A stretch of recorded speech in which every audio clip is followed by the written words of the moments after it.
hadits Buraidah bin al-Husayb yang diriwayatkan oleh Imam Muslim, Rasulullah sallallahu alaihi wasallam bersabda, "Kuntu nahaitukum an ziyaratil qubur fazuruha fa innaha tudzakirukumul akhirah."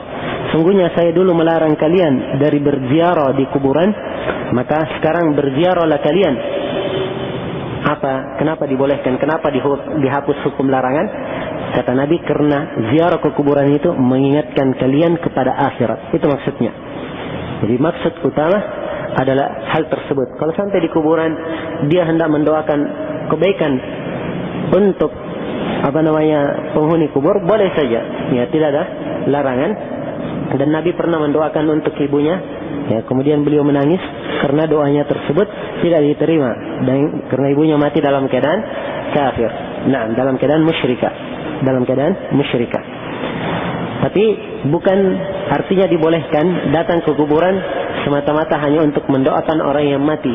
Kalau itu tujuannya hanya itu, ya, maka ini adalah perkara yang tidak disyariatkan. Apalagi sebagian orang mengkhususkan pada waktu tertentu. Ya, nanti dekat Lebaran, ya, di bulan Syaban misalnya, atau awal pertama puasa, ya, kemudian hari-hari Lebaran, ya, datang, ya. Ini semua dari kebiasaan dan keyakinan yang tidak ada dalilnya dari Al-Quran dan Sunnah Rasulullah SAW. Kalau ingin mendoakan, doanya dia di rumah kadang lebih bagus daripada dia di kuburan mendoakan. Kalau dia di rumah mendoakan di sepertiga malam terakhir, mustajabah doa di situ. Doakan untuk orang tuanya dan siapa yang telah meninggal, dan itu lebih berbakti untuk orang tuanya. Ya. Dan hilangkan sangkaan sebagian orang yang hanya sebenarnya memancing semangat kemanusiaan saja. Misalnya kamu kalau tidak datang, ini kamu anak yang tidak berbakti kepada orang tua. Masa orang tua sudah meninggal tidak pernah diziarahi? Ya, begitu aja. Ini hanya sangkaan orang-orang yang tidak membangun perkara di atas ilmu, tapi membangun perkara di atas perasaan saja. Iya. Nah, dan sebaik-baik petunjuk adalah petunjuk Rasulullah sallallahu alaihi wasallam. Wallahu a'lam. Adapun doa itu kadang langsung dikabulkan oleh Allah Subhanahu wa taala, dan kadang disimpan untuknya sebagai pahala di akhirat, ya, dan kadang sengaja ditangguhkan. Dan Allah Subhanahu wa taala Maha mempunyai hikmah. Maka asalnya orang yang berdoa kepada Allah, kalau dia berdoa dengan ketentuan yang benar, dalam keadaan ikhlas dan mengharap kepada Allah, maka asalnya dia telah melakukan suatu ibadah yang sangat besar. Nah, sebab Rasulullah sallallahu alaihi wasallam bersabda dalam hadits An-Nu'man bin Bashir riwayat At-Tirmidzi, "Ad-du'a huwal ibadah." Doa itu adalah ibadah. Bahkan Allah Subhanahu wa taala berfirman dalam Al-Qur'an, "Innal ladzina yastakbiruna an ibadati wa qala rabbukum ud'uni astajib lakum." Dan berkata Rabb kalian, berdoalah kalian kepadaku, saya akan mengabulkannya. Innal ladzina yastakbiruna an ibadati, sungguhnya orang yang bersombong dari beribadah kepadaku, sayadkhuluna jahannam dakhirin, akan masuk ke dalam neraka jahanam dalam keadaan dihinakan. Maka doa adalah ibadah yang sangat mulia. Hendaknya seorang memperbanyak berdoa kepada Allah Subhanahu wa taala, dan tidak harus dia harus melihat hasilnya dan harus dikabulkan. Iya. Tidak ada yang seperti itu. Jangankan kita orang biasa, ya, Nabi sallallahu alaihi wasallam kadang berdoa tidak dikabulkan. Iya. Kadang berdoa tidak dikabulkan. Tapi apakah harus berjelek sangka? Ya, kalau mau berjelek sangka kepada diri sendiri. Ya. Nah, dan kita di dalam tentunya hendaknya berbaik sangka kepada Allah Subhanahu wa taala.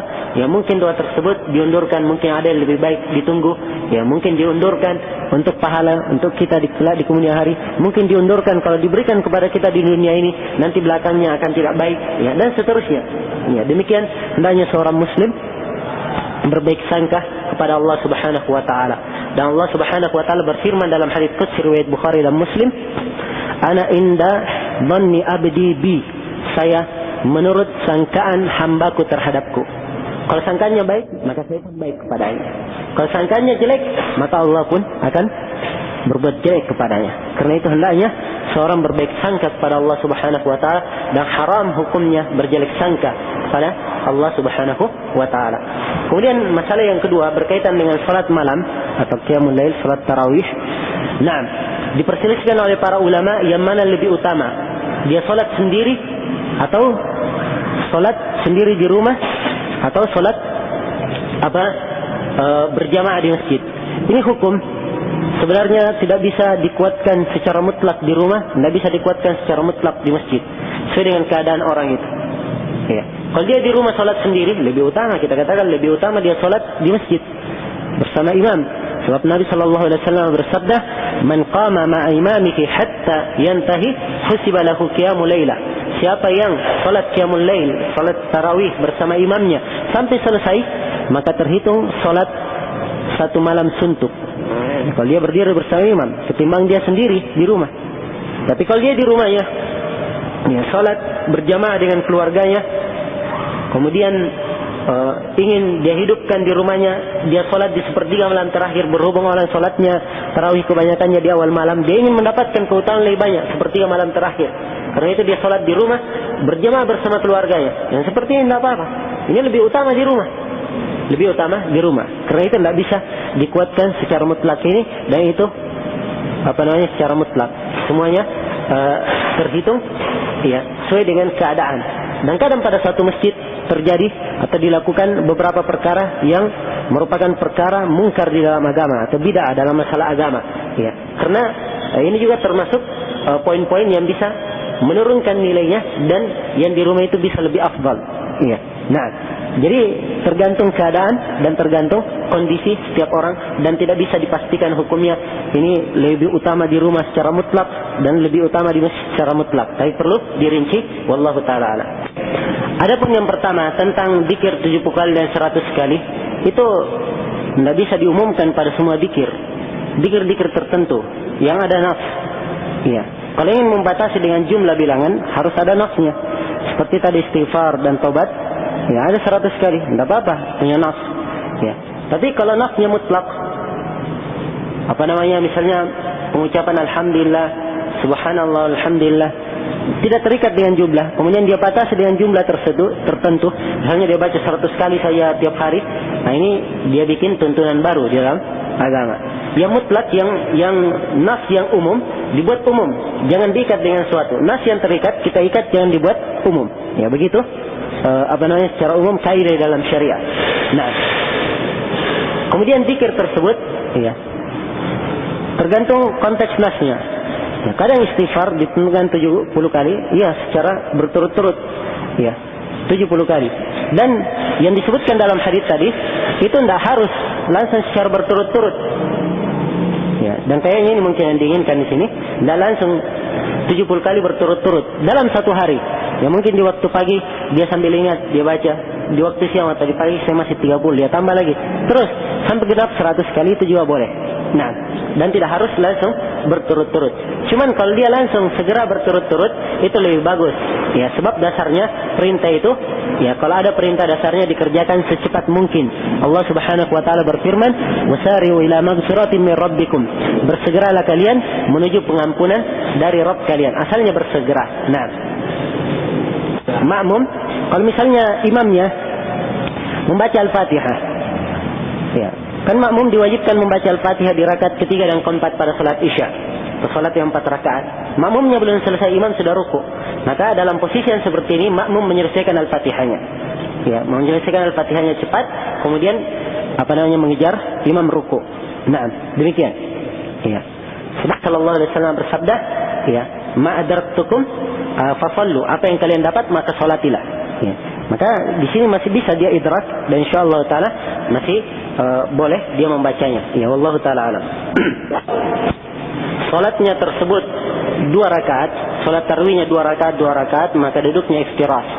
Kalau lebih dari 2 rakaat, 1 kali salam, misalnya langsung 4, ya, atau langsung 8 pada sebagian riwayat, maka duduknya duduk tawarruk. Iya. Nah, bagaimana? Adapun orang yang lupa wudu, kemudian dia ingat di pertengahan wudunya, di awal wudu dia lupa baca bismillah, dia ingat baru di pertengahan, maka yang seperti ini dia lanjutkan wudunya, tidak membaca basmalah lagi. Sebab basmalah itu hanya dibaca di awal wudu. Kapan dia lupa, gugur dengan lupanya. Iya, dan tidak berdosa dan wudunya tetap syah. Nah, kemudian yang kedua berkaitan dengan masalah mandi Jumat. mandi Jumat diperselisihkan oleh para ulama tentang hukumnya. Dan yang benarnya bahwa mandi Jumat itu hukumnya adalah sunnah muakkadah. So, Rasulullah sallallahu alaihi wasallam dalam hadis Samurah bin Jundub, beliau berkata,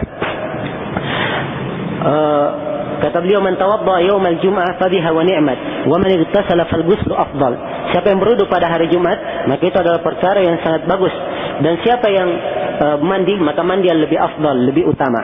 Dalam hadis ini hanya dikatakan paling bagus dan tidak dikatakan dikatakan dia dapat pahala dan seterusnya. Ini menunjukkan andai kata wajib mandi Jumat itu, maka akan dihitung dosa orang yang meninggalkannya. Iya. Adapun hadis-hadis yang lainnya dikhususkan oleh hadis ini, maka yang benar dalam masalah ini adalah pendapat jumhurul ulama bahwa mandi Jumat hukumnya adalah sunnah muakkadah yang sangat disunnahkan. Mandi Jumat itu mulai dari terbitnya matahari sampai hari Jumat, itu mandi Jumat. Kalau dia mandi dan niatkan untuknya salat Jumat, maka itulah mandi Jumat. Walaupun dia mandi dari pagi hari, kemudian dia pergi kerja dulu, tapi dia niatkan dengannya untuk salat Jumat, insyaallah taala itu terhitung mandi Jumat. Tetapi tidak ada keraguan bahwa yang lebih afdal, yang paling utama, orang mandi itu ketika mau ke masjid. Mau ke masjid, dia mandi kemudian pergi ke masjid, sebab ini lebih menunjukkan kesempurnaan niatnya, mengkhususkan mandi ini khusus untuk Jumatan. Iya, wallahu taala. Salatnya tetap syah. Iya. Sebab tidak ada nas yang menunjukkan bahwa tato itu merupakan pembatal salat. Adapun tentang menghapusnya, iya, asalnya seorang itu kalau melakukan suatu perbuatan dosa, apalagi itu adalah dosa dan termasuk dosa besar. Sebab Rasulullah sallallahu alaihi wasallam bersabda, "La'anallahu al-washimah wal mustawshimah." Allah melaknat orang yang mentato, al-washim dan mustawshim, dan orang yang ditato. Ya, jadi orang yang melakukannya dan orang yang dipasangi, orang yang memasang dan dipasangi, semuanya dapat ucapan laknat. Dan laknat ini menunjukkan bahwa itu adalah dosa besar, menunjukkan dosa besar. Karena itulah kalau dia mampu untuk menghapusnya, maka dia hapus. Ya. Kalau dia mampu dengan menghapus dengan cara yang tidak membahayakan dirinya. Ya. Tapi kalau hal tersebut membawakan bahaya untuk dirinya, maka Allah Subhanahu wa taala berfirman, "Fattaqullaha mastata'tum." Bertakwalah kepada Allah sesuai dengan kemampuan kalian. Dan juga dilarang mencelakakan diri. Di dalam firman-Nya Allah Subhanahu wa taala berfirman, "Wala taqtulu anfusakum, innallaha kana bikum rahima." Jangan kalian membunuh diri kalian, sungguhnya Allah terhadap kalian Maha Penyayang. Dan juga Allah Subhanahu wa taala berfirman, "Wala tulqu biaydikum ila tahluka." Jangan kalian lemparkan diri kalian dalam kecelakaan. Wallahu taala alam. Adapun duduk iftirash, pada salat 2 rakaat, seorang itu duduk dengan duduk iftirash. Sebab dalam hadits Wa'il bin Hujr yang diriwayatkan oleh Imam An-Nasai dengan sanad yang sahih, kata beliau, "Kana Nabi sallallahu alaihi wasallam idza jalasa fi rak'atain nasaba rijlahu al-yumna wa jalasa 'ala al-yusra." Nabi sallallahu alaihi wasallam kalau beliau duduk pada salat yang 2 rakaat, beliau menancapkan kaki kanannya dan duduk di atas kaki kirinya. Nah, demikian keadaan duduknya. Dan di sini disebutkan hikayat fi'il. Dan fi'il itu hikayat pekerjaan, perbuatan. Dan ini dalam ilmu ushul fikih memberikan makna hukum sunnah. Ya, bukan rukun dan bukan wajib. Hukumnya sunnah, bukan rukun dan bukan wajib. Cuman sebaik-baik petunjuk adalah petunjuk Rasulullah sallallahu alaihi wasallam. Bukan artinya seorang itu dibolehkan tawarruk terus-menerus. Kalau dia tawarruk terus-menerus, artinya membuat perkara baru dalam agama. Sebab Nabi sallallahu alaihi wasallam menuntunkan di dalam salat dengan duduk iftirash. Nah, kemudian yang kedua, masalah ukuran para ulama disebutkan oleh Ibn Abdul Bar dan lain-lainnya bahwa ulama itu adalah orang yang alim, menguasai Al-Quran dan sunnah Rasulullah sallallahu alaihi wasallam. Iya. Itu ukuran dan hakikat ulama. Orang yang memahami agama, orang yang paham Al-Quran dan hadis. Bagaimana paham Al-Quran? Dia paham. Pertama, orang yang paham Al-Quran dan hadis itu harus paham bahasa Arab dan seakan-akan menjadi bahasa sehari-harinya. Kemudian yang kedua, paham Al-Quran artinya paham penafsiran Al-Quran, paham makna Al-Quran, paham sebab nuzulnya, ya. Kemudian paham an-nasikh wal mansukh di dalamnya. Kemudian paham tentang ayat-ayat yang muhkam dan ayat-ayat yang mutasyabih. Kemudian paham tentang ini dan itu dari ilmu-ilmu Al-Quran. Ya. Kemudian paham tentang hadis Nabi sallallahu alaihi wasallam, ia menguasai hadis-hadis Rasulullah sallallahu alaihi wasallam, khususnya hadis-hadis yang banyak dipakai di setiap bidang fikih. Nah, kemudian pada setiap permasalahan ia mengetahui dalilnya tersebut dari nas Nabi sallallahu alaihi wasallam. Ya. Kemudian paham akan sahih dan tidaknya suatu hadis, paham akan hadis asbabul wurudul hadis, kemudian paham akan nasikh wal mansukh di dalam hadis. Ya, dan banyak lagi kriteria yang disebutkan oleh para ulama di dalam hal ini, dan ukurannya memang ukuran yang berat. Ya. Adapun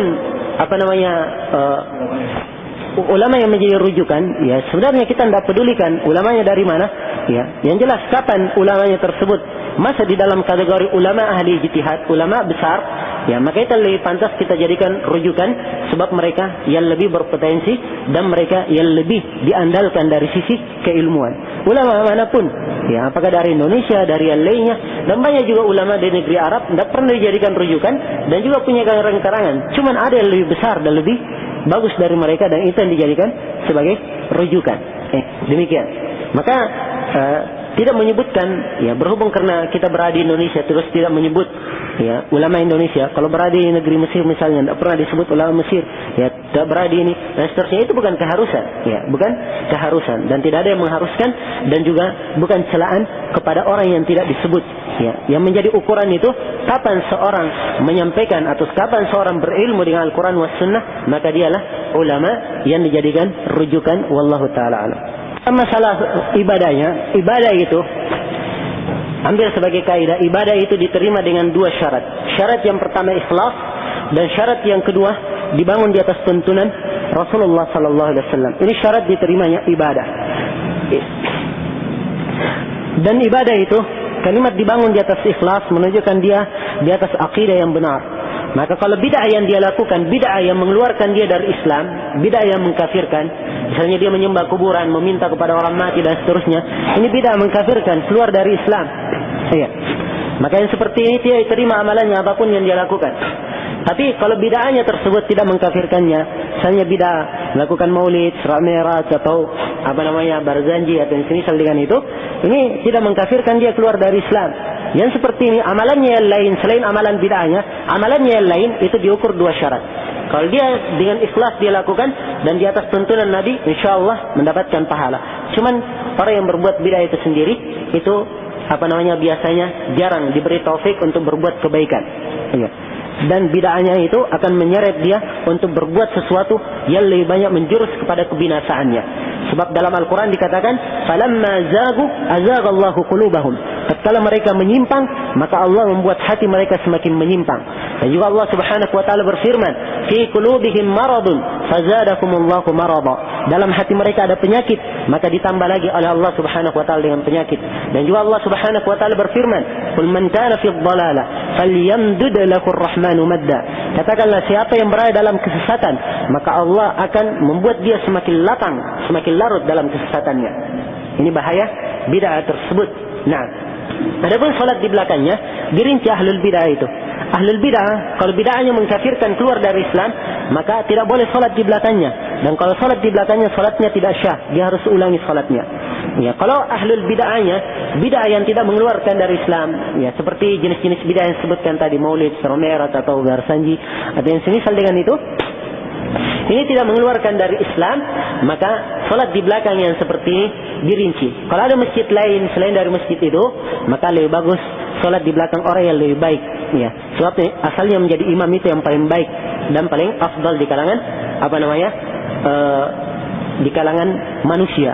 Ya, dalam Al-Quran dikatakan, ya Nabi Ibrahim berkata, "Na'am, wa min dzurriyyati." Kemudian Allah berfirman, "Qal la yanalu ahdi adh-dhalimin." Sungguhnya, ya ahdi, ya hal tersebut atau janjiku tidak akan didapatkan oleh orang-orang yang zalim. Keimaman, ya imamat, kepemimpinan ini perkara yang tinggi, ya tidak berlaku bagi orang-orang yang zalim. Asalnya dicari kepada orang-orang yang lebih baik, lebih pantas. Ya. Kalau misalnya tidak ada kecuali itu, ya kecuali masjid yang di dekat rumah, tidak ada masjid yang lain atau masjid yang lain jauh, maka asalnya salat berjamaah hukumnya wajib, walaupun dia itu ahlul bid'ah. Ya, wajib salat di belakangnya.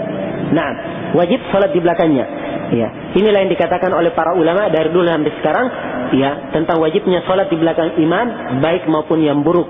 Dan juga Rasulullah sallallahu alaihi wasallam bersabda, "Shallu fa in asabu falakum wa lahum wa in akhtau fa alaihim." Salatlah kalian kalau mereka benar, salatnya pahalanya untuk kalian dan untuk mereka. Kalau mereka salah, dosanya atas mereka. Dosanya atas mereka. Demikian tuntunan Rasulullah. Dan tidak boleh meninggalkan salat di belakang ahlul bid'ah dalam keadaan yang terakhir yang disebutkan. Misalnya ada imam di masjid, tidak ada masjid selain masjid itu. Imamnya memang melakukan bid'ah, tapi bid'ahnya tidak mengeluarkan dari Islam. Maka tidak boleh dia meninggalkan salat di belakang imam yang seperti ini. Wajib dia salat di belakangnya. Dan orang yang meninggalkan salat di belakang imam ahlul bid'ah seperti ini, dia juga ahlul bid'ah. Ya, kata para ulama. Karena itu sebagian para ulama mengatakan tarkus salati khalfal mubtadi' mubtadi'. Meninggalkan salat di belakang ahlul bid'ah, dia juga ahlul bid'ah. Ya. Ini maksudnya di sini. Pada ahlul bid'ah yang sejenis ini dan keadaan yang seperti ini. Makanya termasuk rincian permasalahan yang hendaknya dipahami dengan baik, sebab ini kesimpulan ya dari masalah yang detail ini. Mudah-mudahan ada manfaatnya. Wallahu taala alam. Al-Barzanji itu ya, insyaallah taala akan ada nanti ceramah khusus tentang kesesatan Al-Barzanji ya, bukan Al-Barzanji ya. Nah ini dalam bentuk studi ilmiah yang akan diadakan di kampus Unhas insyaallah taala dari tanggal 4 sampai tanggal 14. Ya, dilihat saja hari apa nanti pembahasan tentang Barzanji itu 1 hari penuh. Membahas kitab Al-Barzanji dari awal sampai akhir, ya kritik, ya sejarah, isi, ya kesesatan dan seterusnya. Nah, di masjid kampus. Iya. Yang terakhir itu lebih ringkas. Anta rahimahullah itu artinya mudah-mudahan Allah merahmatinya. Asalnya doa untuk rahmat itu diperuntukkan untuk orang yang mati dan orang yang hidup, dua-duanya boleh. Cuman memang lebih banyak dan lebih identik digunakan oleh para ulama kalimat rahimahullah untuk orang-orang yang telah meninggal. Iya. Tapi kalau mau digunakan untuk orang yang masih hidup, ya tidak ada larangan. Iya, tidak ada larangan. Nah, demikian. Kemudian tentang Sayyid Qutb. Sayyid Qutb ini adalah seorang sastrawan dan sebenarnya tidak terhitung sebagai alim ulama. Ini adalah perkataan hak yang harus disampaikan. Sayyid Qutb yang mengkafirkan mujtama Islam tanpa terkecuali, ya, karena menganggap bahwa mereka ini adalah masyarakat jahili dan mereka ini orang yang tidak memahami makna la ilaha illallah dengan pemahaman yang dia inginkan. Ya, maka dia kafirkan kaum muslimin di seluruh dunia dengan penuh kezaliman. Dan Sayyid Qutb yang mempunyai pemahaman hululiyah. Tahu pemahaman hululiyah? Allah itu menyatu di mana-mana dengan makhluknya. Ya. Dan Sayyid Qutb yang mempunyai pemikiran mengkafirkan kaum muslimin yang terwarisi terus sampai hari ini dan masih banyak dianut dan munculnya berbagai macam kerusakan pengoboman di sana sini, itu adalah akibat dari pemikiran Sayyid Qutb di dalam buku-bukunya yang sangat berpengaruh pada mereka. Ya. Dan ini segelintir dari sekian banyak dan telah dikarang oleh para ulama buku-buku yang menjelaskan dan mengupas tentang hal ini, dan jumlahnya kadang ratusan halaman, ya, dan kadang hanya satu buku untuk membahas, ya, satu sisi kesesatannya dalam satu buku dan seterusnya. Dan hal ini sengaja disampaikan sebab asalnya mengungkap suatu kebenaran itu adalah kewajiban bagi orang yang mengetahuinya. Kalau tidak disampaikan, maka kapan orang yang tidak tahu mengetahuinya, dan kapan orang yang terkungkung mengikuti suatu kesesatan bisa lepas dari kesesatan tersebut. Ya. Dan ini sebenarnya butuh uraian yang lebih panjang dan lebih luas. Mudah-mudahan ada kesempatan di waktu lain untuk menjelaskan hal ini. Walaupun di banyak tempat selain dari tempat ini saya pernah menjelaskannya. Ya, mudah-mudahan hal ini bermanfaat. Wallahu taala alam. Mengucapkan amin, salat sendiri. Adapun tentang aurat perempuan dilihat secara langsung atau dilihat melalui televisi, itu hukumnya sama saja. Ya. Sebab dasarnya sama illanya.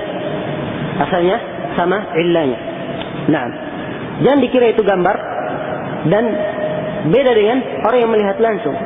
Sebab kalimat atau nusus asy-syar'i itu datang dalam bentuk melihat, dan melihat itu berlaku dalam bentuk umum.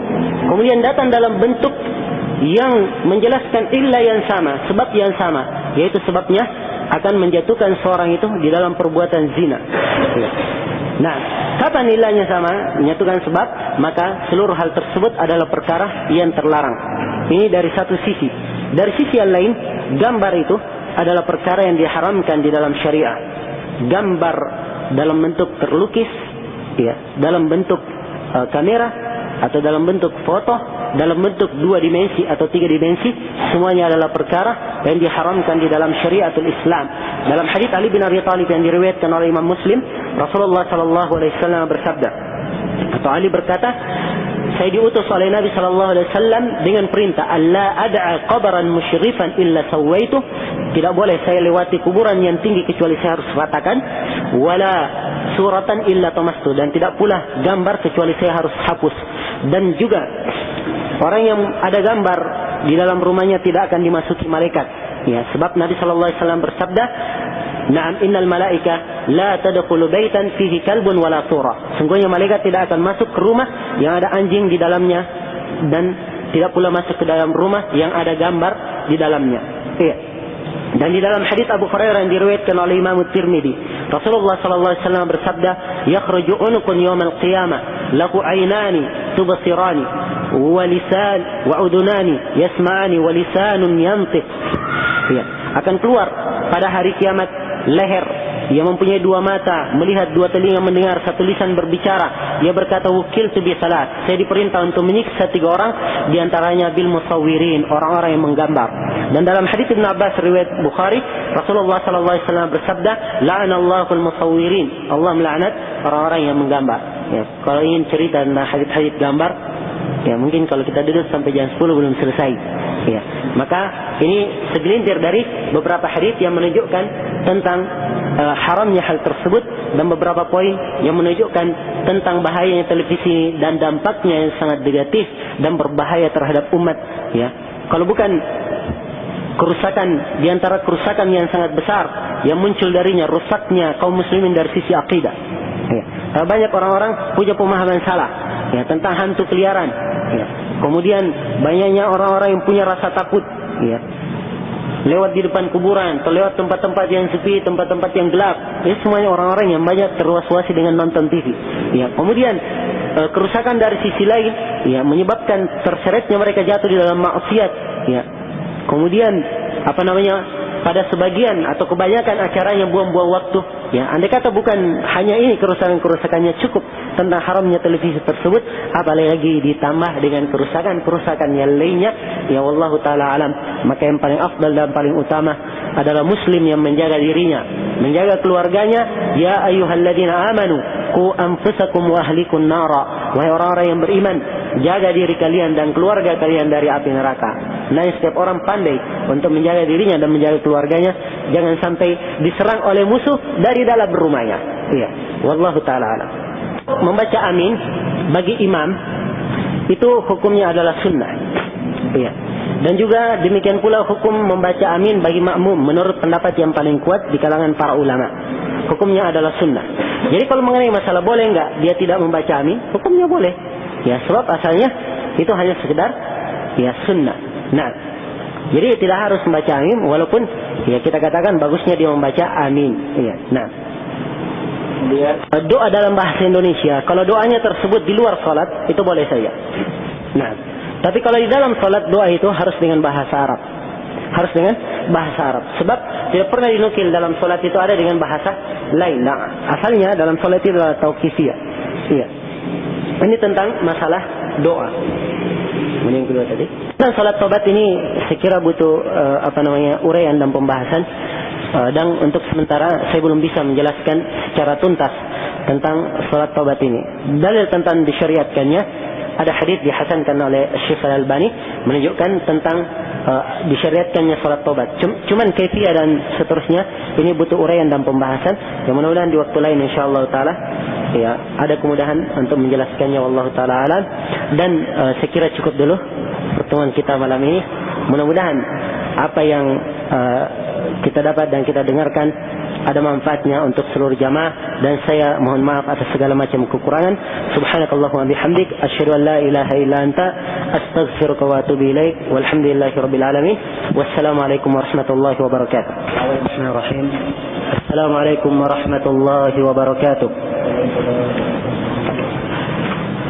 Innal hamdalillah nahmaduhu wa nasta'inuhu wa nastaghfiruh ونعوذ بالله من شرور أنفسنا وسيئات أعمالنا من يهده الله فلا مضل له ومن يضلل فلا هادي له أشهد أن لا إله إلا الله وحده لا شريك له وأشهد أن محمدا عبده ورسوله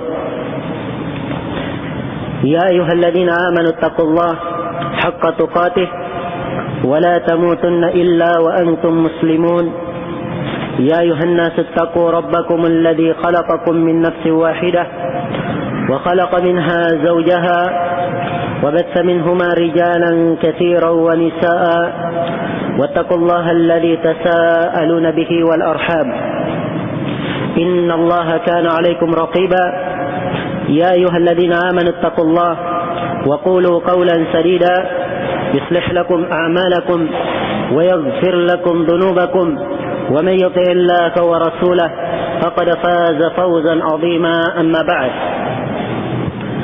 فإن أصدق الحديث كتاب الله وخير الهدي هدي محمد صلى الله عليه وعلى آله وسلم وشر الأمور محدثاتها فإن كل محدثة بدعة وكل بدعة ضلالة وكل ضلالة في النار.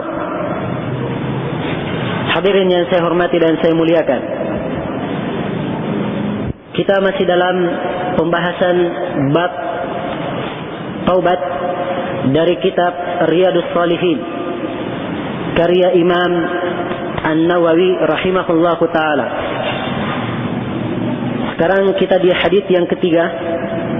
Kata beliau, An Abi Hamzah Anas ibn Malik al-Ansari khadim Rasulillah sallallahu alaihi wa alihi wasallam qala, dari Abu Hamzah Anas bin Malik al-Ansari.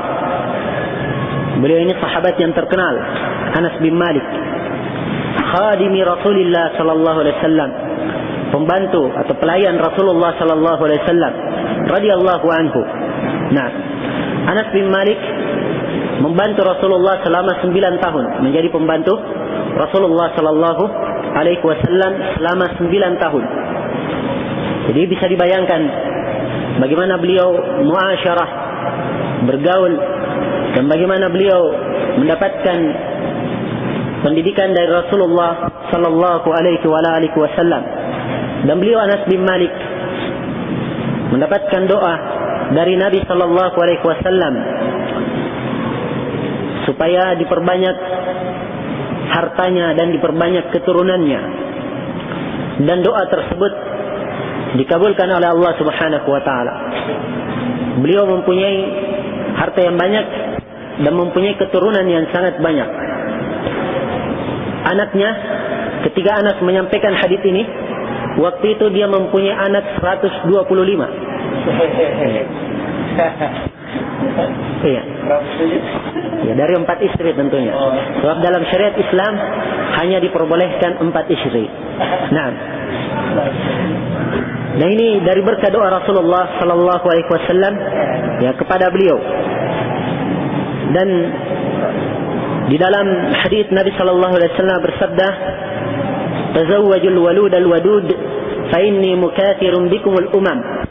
Nikahlah kalian dengan perempuan yang penyayang, bisa banyak melahirkan. Bagaimana itu bisa banyak melahirkan? Dilihat dari keturunannya. Kalau dia keluarga besar, berarti ini mungkin bisa banyak keturunan. Begitu maksudnya. Kemudian kata Nabi, "Fa inni mukathirun bikumul umam." Sungguhnya saya merasa bangga dengan umatku yang banyak. Iya. Baik, Anas bin Malik di sini, dan beliau adalah salah satu dari 7 perawi hadis atau 7 sahabat yang paling banyak meriwayatkan hadis. Ya. Karena duduknya beliau kepada Nabi, ya, sedemikian lama dan dekatnya beliau kepada Rasulullah sallallahu alaihi wasallam, tentunya beliau banyak menghafal hadits-hadits Rasulullah sallallahu alaihi wasallam.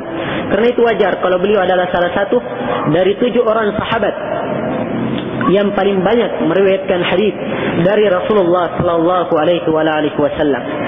Iya. Anas bin Malik di sini berkata, qala Rasulullah sallallahu alaihi wasallam. Rasulullah sallallahu alaihi wasallam bersabda, "Lallahu afrahu bi taubati 'abdihi min ahadikum saqata 'ala ba'irihi wa qad adallahu fi ardi falatin." Muttafaqun alaihi.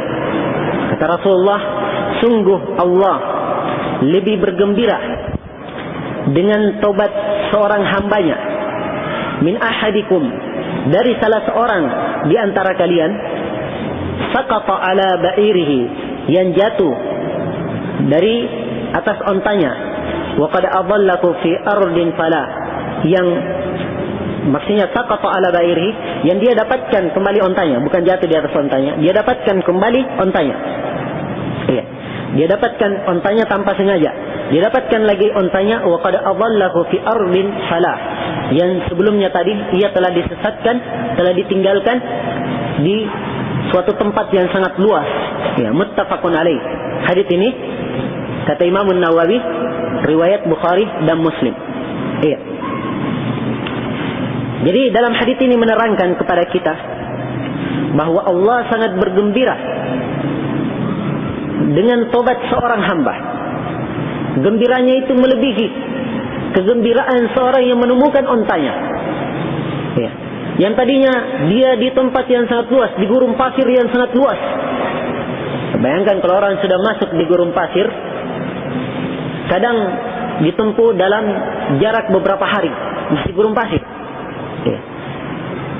Dan waktu itu masih pakai onta. Kalau ontanya hilang, bekalnya semuanya hilang. Ya. Dan jarak untuk keluar dari gurun pasir itu berhari-hari, maka artinya sisa menanti ajal. Ya, kan begitu. Maka orang ini sudah kehilangan ontanya di tengah gurun pasir yang sangat luas. Tiba-tiba dia dapatkan lagi ontanya tersebut. Bisa dibayangkan bagaimana gembiranya. Ya.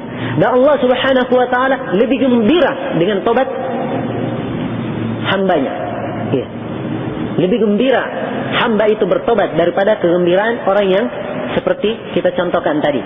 Diterangkan dalam riwayat Muslim, dikatakan di sini oleh Imam Nawawi, wa fi riwayatin li Muslimin, dan dalam satu riwayat bagi Imam Muslim, lallahu asyaddu faraha, sungguh Allah lebih bergembira atau sangat bergembira bi taubati abdihi, dengan tobat seorang hambanya, hina yatubu ilaihi, ketika ia bertobat kepadanya.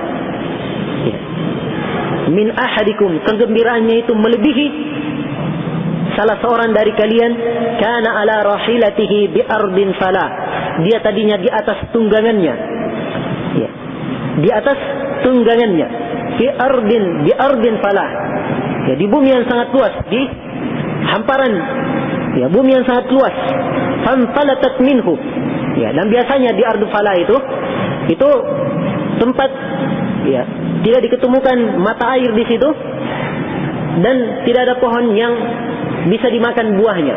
Yang ada hanya pohon berduri atau yang sejenis dengan itu. Iya. Nah, di ardin fala. Jadi dalam keadaan seperti ini, di atas tunggangannya, di tanah yang sangat luas, fanfalatat minhu, maka tunggangannya ini lari darinya, hilang, lari. Ya. Fanfalatat itu kalimat dia pegang tadinya, ya. Cuman dia pegang, dia tidak bisa tahan, akhirnya lari tunggangannya tersebut. Wa 'alaiha ta'amuhu, padahal di atas tunggangannya itu ada makanan dia. Wa syarabuhu, dan ada minuman dia. Sudah bekalnya semua di atas tunggangannya. Ya. Tidak ada lagi. Fa'isha minha, maka ia pun putus asa sudah. Fa'ata syajaratan fattaja'a fi dhilliha. Ya. Maka ia pun mendatangi sebuah pohon, kemudian berbaring di bawahnya, di bawah teduhan pohon itu. Datang ke pohon ini, dalam satu riwayat datang ke pohon itu berbaring sengaja, dia sisa menunggu ajal. Sebab kalau keluar dari bumi itu butuh berhari-hari, sama akan mati juga nanti. Ya. Daripada capek jalan, yang penting ya kita tunggu aja lagi di sini. Ya, begini sudah, orang ini sudah putus asa. Ya. Ditinggalkan oleh ontanya atau kendaraannya, yang di atas kendaraannya tersebut makanan dan minumannya. Maka ia pun berbaring di bawah pohon, berteduh di bawah teduhannya. Berbaring di bawah teduhannya. Wa qad aisa min rahilatihi, dan ia sudah sangat putus asa ya untuk mendapatkan kembali tunggangannya itu. Fa bainama huwa kadzalik id huwa biha. Tatkala ia dalam keadaan seperti itu, tiba-tiba tunggangannya berada lagi di depannya. Qaimatan indahu, ia berdiri di depan dia. Fa akhadha bi khitamiha, maka ia pun mengambil tali kekangnya. Tsumma qala min shiddatil farah, kemudian ia berkata karena sangat gembiranya, Allahumma anta abdi, ya Allah engkau adalah hambaku, wa ana rabbuka, dan saya adalah Rabbmu. Ya, terbalik dia, saking gembiranya dia ucapkan, dia tidak sadar. Ya. Akhta'a min shiddatil farah, kata Nabi, dia bersalah, salah ucap karena terlalu gembira. Ya. Baik, hadis ini menetapkan kepada kita, menjelaskan kepada kita umat Islam betapa luas rahmat Allah Subhanahu wa taala dan betapa penyayang Allah Subhanahu wa taala kepada hambanya. Bayangkan, hamba berbuat dosa kepada Allah, hamba bermaksiat kepada Allah. Tatkala si hamba ini bertobat kepada Allah Subhanahu wa taala, maka Allah sangat bergembira dengan tobatnya. Ya. Sangat bergembira dengan tobatnya. Dan di dalam hadis ini kita wajib menetapkan bahwa Allah Subhanahu wa taala mempunyai sifat gembira sesuai dengan kemuliaan dan kebesaran Allah Subhanahu wa taala. Ya, gembiranya tidak sama dengan makhluknya. Bagaimana gembiranya? Sesuai, kita tidak tahu bagaimananya. Yang jelas sesuai dengan kemuliaan dan kebesaran Allah Subhanahu wa taala. Ini kaidah umum di dalam nama-nama dan sifat-sifat Allah Subhanahu wa taala. Kita tetapkan setiap nama dan setiap sifat dari Allah Subhanahu wa taala sesuai dengan nas yang menjelaskan dari Al-Quran maupun hadis. Kita tetapkan itu untuk Allah sesuai dengan kemuliaan dan kebesaran Allah dan tidak serupa dengan makhluknya sedikit pun. Ya. Laisa kamitslihi syai'un wa huwas samiul basir. Allah itu tidak serupa dengan sesuatu apapun dan dialah Allah yang maha mendengar lagi maha melihat. Ya. Ini kaidah di dalam syariat Islam, kaidah di kalangan ahli sunnah wal jamaah yang harus dipahami. Sebab banyak orang yang tersesat ya, dari arah ini tentang nama-nama dan sifat Allah Subhanahu wa taala. Saya kasih contoh misalnya yang banyak ditafsirkan di Indonesia. Ya. Seperti di dalam ayat disebutkan, bal yadahu mabsutatani, bahkan kedua tangan Allah terhampar. Ya. Dikatakan apa artinya tangan? Katanya tangan di sini kekuasaan, bukan tangan. Ya, tapi kekuasaan. Ini adalah takwil, memalingkan suatu kalimat dari arti hakiki, dari arti yang benarnya. Ya. Kalau dikatakan tangan, kita katakan tangan. Kita tetapkan seperti ditetapkan oleh Al-Quran. Ya, kan begitu. Cuman kaidahnya, ingat ayat Al-Quran, laisa kamitslihi syai'. Allah itu tidak serupa dengan sesuatu apapun. Jadi kita tetapkan Allah mempunyai tangan sesuai dengan kemuliaan dan kebesaran Allah. Kita tidak tahu bagaimana tangannya, sebab itu adalah ilmu Allah yang tidak diberitahukan kepada kita. Ya. Kita tetapkan bahwa Allah mempunyai tangan ya, sesuai dengan kebesaran dan kemuliaan Allah, dan tangannya tidak serupa dengan makhluknya. Tidak serupa dengan makhluknya. Nah, contoh lain ya, seperti ibtigha'a wajhillah ya, mengharapkan wajah Allah, diartikan mengharapkan ridha Allah. Ya. Ini salah, mentakwil juga namanya. Ya. Mengharapkan wajah Allah, al-wajah, kita tetapkan bahwa Allah mempunyai wajah. Ya. Wajahnya sesuai dengan kemuliaan dan kebesaran Allah. Pikiran dan akal makhluk tidak bisa sampai ke sana. Tidak dijelaskan kepada makhluk bagaimana wajah Allah itu. Tapi kita tetapkan bahwa Allah mempunyai wajah sesuai dengan kemuliaan dan kebesaran Allah. Kita imani ini, dan kita imani bahwa wajah Allah tidak sama dengan wajah makhluknya. Ya.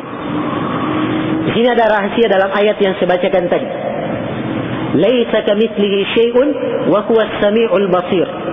Allah itu tidak serupa dengan sesuatu apapun, dan dialah Allah yang maha mendengar lagi maha melihat. Dua nama Allah subhanahu wa ta'ala yang menunjukkan dua sifat, ya. Yaitu nama yang pertama yang maha melihat. Ini diantara nama Allah As-Sami, yang maha mendengar. Terkandung di dalamnya sifat Allah, yaitu mendengar, sifat mendengar. Yang kedua, nama yang kedua Al-Basir, yaitu yang maha melihat. Terkandung di dalamnya sifat Allah melihat, ya. Ini dua nama yang terkandung dalamnya dua sifat. Kata para ulama, kenapa di sini dipakai dua nama ini? Pakai wa huwas samiul basir.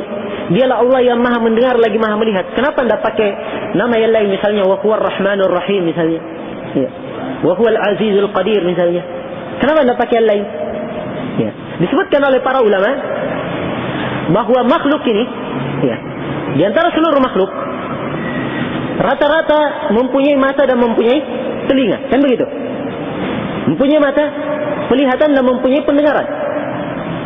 Hampir seluruh makhluk seperti itu. Nah, matanya manusia punya mata, manusia punya telinga. Anjing punya mata, anjing punya telinga. Ayam punya mata, juga punya telinga. Ya. Gajah punya mata, punya juga telinga, kan begitu? Muncul pertanyaan, sama nggak matanya manusia dengan matanya anjing? Apa jawabannya? Sama atau tidak? Tidak sama. Ya. Sama nggak telinganya dengan telinganya manusia? Tidak sama, kan begitu? Kalau antara sesama makhluk saja, sama-sama mempunyai sifat mata, sama-sama mempunyai sifat pendengaran, dan mata serta pendengarannya tidak sama, apalagi antara makhluk dengan yang menciptakannya, lebih-lebih tidak sama lagi. Kan begitu? Karena itu, tidak boleh dikatakan kalau kita tetapkan Allah mempunyai penglihatan, Allah maha melihat dan Allah maha mendengar, artinya tidak boleh dikatakan bahwa Allah itu sama dengan makhluknya. Itu adalah perkataan yang salah. Ya. Sebab ini adalah penetapan yang ditetapkan di dalam nas Al-Quran dan Sunnah. Dan ini adalah bab yang sangat penting sekali yang harus dipahami oleh seorang muslim. Sebab ini salah satu dari rangkaian tauhid kepada Allah. Sebab tauhid itu beriman bahwa Allah yang maha pencipta, bersendirian dalam memberi rezeki, yang menghidupkan dan mematikan.